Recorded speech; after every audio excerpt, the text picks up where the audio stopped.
and happy Tuesday. My name is Wendy Lee, and you can find me at CreativeLeeYours.com. I'm an independent Stampin' Up! Demonstrator in the US, and I'm so happy that you're joining me today for our crafty fun. Yay, yay, yay, yay, yay, yay. Oh, okay. So if you're joining me when this video premieres, today is Tuesday, February 10th of 2026. And so much going on. Always so much going on. So our last chance list has been updated. So if you have not shopped the last chance list in a while, go out to the Stampin' Up! Online store and check it out. There are some steals of deals out there, and you definitely don't want to miss those. You also can redeem your bonus days coupons that you earned in January. So I've had a few people reach out and say, how do I know if I earned bonus days coupons? Well, did you place a $50 or greater order in the Stampin' Up! Online store in January? If you did, then you have an email somewhere in your emails that says you have bonus days coupons. So find that email, get those codes, and redeem them before they expire at the end of the month. If you're unsure, you can also log into your Stampin' Up! Online account and look at your order history to see if you placed a qualifying order. All right. We have the best join offer going on right now. So you can get our new stamp positioning tool that is not released yet. Actually, we don't even know when they're releasing it, but it will be after the promotion. But through March 2nd, when you join my Diamonds team now, you get our new stamp positioner tool for free. It's a $49 value. It's awesome, and you're going to want it. So if you don't already have a stamp positioner tool that you love, this is a great way to get one. Plus, we have pre-order going on right now for our March online exclusive release, and there's some good stuff there that you could either add to your starter kit or purchase early at a discount even. So good, so good, so good. So if you've got any questions about joining my Diamonds team, just shoot me an email. I'm happy to chat with you. All right. We also have a new product of the month that was released for February. It is called Painted Illusions Designer Series paper. I don't have it yet. It's on order. Of course, I snagged it right away. So you definitely don't want to miss that. You can get the product of the month product for $5. Just $5 when you place a $75 or greater order. So with the last chance list and redeeming bonus coupons, surely there is something that you need. I think so. I also have a few spots available for our February Cultivated Creativity kit. We'll talk about more about that in a bit.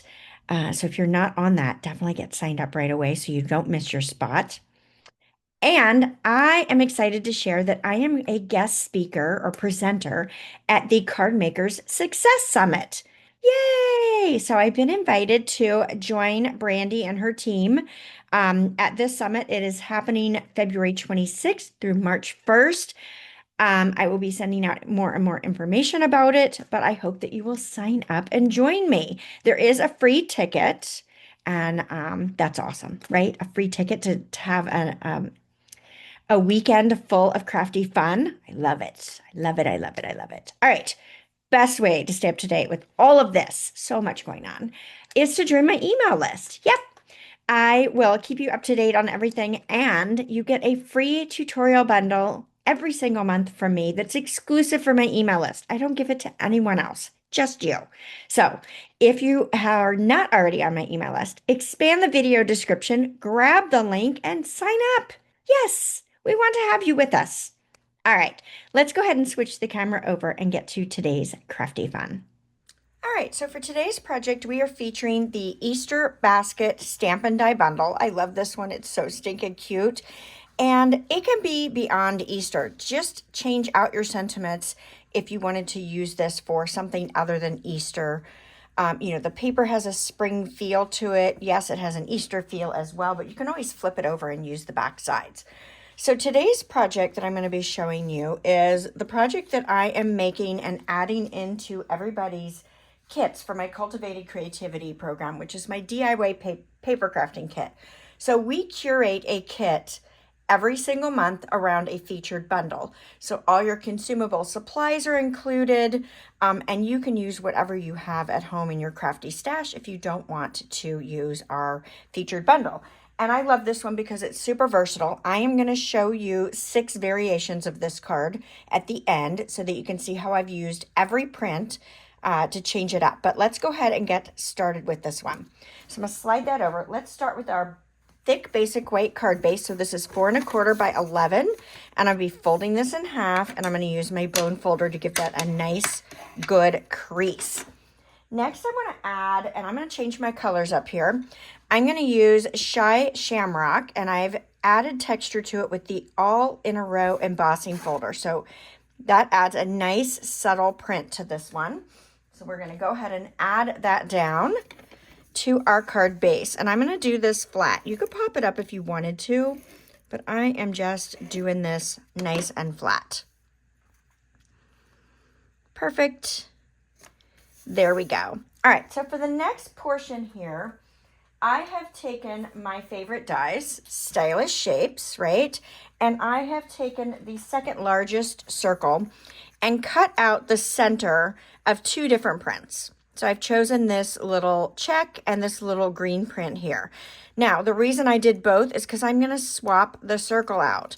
So I'm going to use this one for my frame and this one for the inside to kind of mix and match my prints. So that way, as I do each of my variations, I'm adding some fun, like I did on this one here as well. So what I did was I took all 6 pieces of paper and die cut the centers of each of them and then laid them out until I was happy with how the prints looked together. So that is a fun way to go ahead and add some interest and use all kinds of fun things.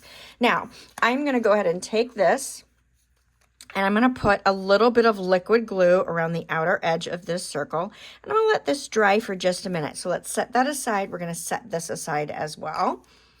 And let's work on our bunny. So let's bring in a scrap of white cardstock, our little bunny, and our Memento black ink pad.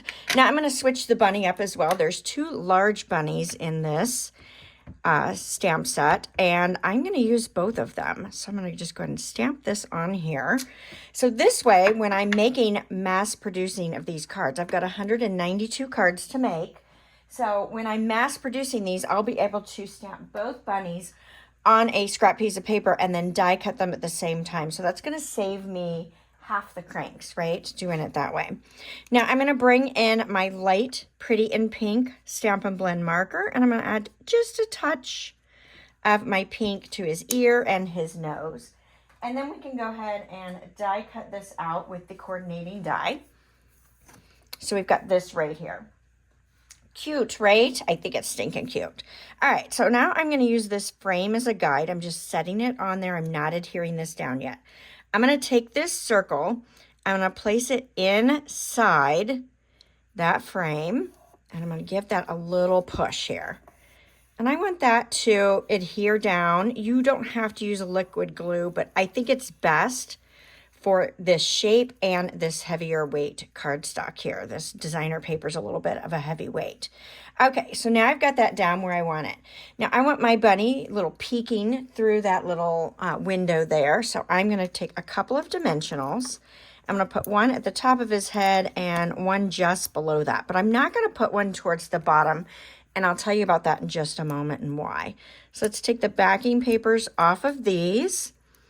And then I just want to tuck him in there. I want to make sure he's inside the circle and he's peeking out or peeking into that frame. Just adorable. I love it.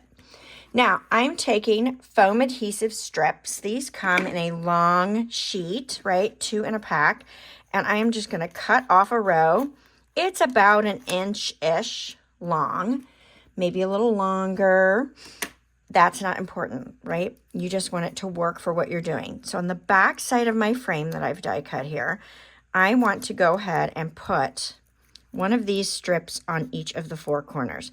Now I'm doing it at an angle, and this paper is a heavier weight than our typical designer series paper. It's a specialty paper. It's got a gloss finish, at least on one side of the paper. And so it makes it just a little bit different. So popping this up, adding some height with this paper works just as well as it would with a cardstock.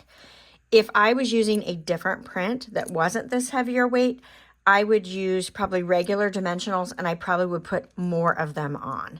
But I felt like this worked really nicely for what I was doing. So now I'm just going to add this frame right to my card base, and it's stuck down nicely. So you can see I didn't want to put a dimensional on this bunny because I had this layer going down, and I wanted it not to be popped up on top of him. So in case you didn't know, our Stampin' Dimensionals versus our foam adhesive strips are a little different width, right? I don't know if you guys can see that or not. So dimensionals are slightly narrower and the foam strips are slightly taller. So that was another thing I wanted to do here. So it allowed me not to have to double dimensional necessarily, but still give this really nice height on the frame without getting too terribly tall that I can't pop this in the mail. Okay? Hopefully that makes sense to you. All right, for the next part, I thought it would be fun. There's a die in the set that cuts out all the little weaving strips, right? This one here, it cuts out multiple at one time. And when I did swaps, I ended up with lots of extra pieces. So I thought, you know what, this would be a really fun way to use some of these little pieces and add some interest without pulling in a ribbon to add this underneath our sentiment. So I'm going to flip these over and I'm going to add just a smidge of liquid glue to each of these, and I'm going to set this aside. Again, I'm going to let this dry for just a moment to kind of reduce my glue ooze because I make a hot mess with liquid glue, as you've noticed already. Okay, so while we're waiting on that to dry, let's pull in our sentiment. So I've got a scrap piece of basic white, and I'll pull in my Memento Black. So I don't know about you guys, but I end up with all these and narrow strips of white cardstock when I cut my layers. So I think it's fun to save them and use them for things like this. Now, I could have punched and then stamped or stamped and then punched. It really doesn't matter because with photopolymer you can see it. So I'm going to open my punch. Oh, in case you're not familiar with our punches come with an image on the top and an image on the side. This one is an online exclusive, so that's what my blue dot means. That helps me manage my inventory. And they come locked. So to open them, you unlock, which it expands the back end. That's the part you squeeze, and your paper goes in this end. So I like to use it upside down so I can see where I've stamped. So once I'm happy with my placement, I'm going to give it a light squeeze to hold it in place, and then a harder squeeze to go ahead and punch that out. Now, one of the things I love about our punches, if you're unfamiliar with them, is that this style allows me to lay this on the table and push this way. So when my arthritis is bothering me in my hands, I don't have to hold and squeeze because some days that's harder than it needs to be, right? To close this, I'm going to squeeze it closed and then slide that back to lock it, and it's ready to go back up on my shelf. I love that about it. Very convenient. Okay, let's grab our little strips here, and I am going to more or less center it. I say that and then I didn't, right? I'm trying to center left to right underneath this frame here, okay? And then I'm going to add a second one, and I'm just going to put a skinny space between them. Kind of reminds me of little whiskers, right? How cute is that? And then let's add some dimensionals. So we'll have a little bit of height on our sentiment, but not quite as high as our frame there, our little Peekaboo bunny. Cute, cute, cute. So I'm just centering again, more or less, centering that over those two little strips. I think that's adorbs. Now let's pull in basic rhinestones. Everybody should have these in their arsenal. They are so versatile, so easy to use, and you get a ton for your money. So these are something I love to have in my crafty stash. So we're just sprinkling on a few little dimensionals. I love it. I love it. I love it. Okay, now let's do the inside. So for the inside of the project, I took the design to the inside, added the leftover strip. So once I cut these out of my 12 by 12 paper, I ended up with 1.5 inches at the bottom of the page. So these were 3.5 by 3.5. I don't think I told you that. So I ended up with these little strips at the bottom that I was able to cut. So if I could get 3 down on my piece, then I had enough for 3 half-inch strips at the bottom. So I have very little waste on my designer paper since I'm cutting so many. Now I wanted to color this carrot. If you use Stampin' Blend, it bleeds through. So I needed to add a white layer. Plus, I think it adds a really nice finish touch when you do so. Now, if you have Stampin' Right markers, which sadly ours are gone, if you have Stampin' Right markers, you don't necessarily need to add this white layer in. But I am going to add the white layer. So let's move this over. My layer is 4 by 5 1/4, same as the front green layer that I added texture to. And then let's find our little strip. All right, so let's go ahead and adhere this little strip down to the bottom of our white layer. So again, that's 3.5 by 1/2 inch.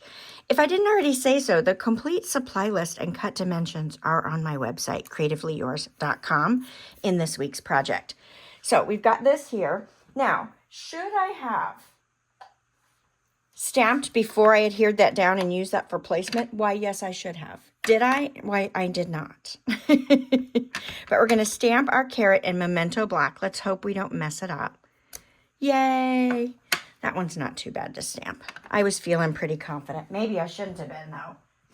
That's when I mess up the most. All right, so I'm going to take my light. Is this light? Dark. This is dark peach pie.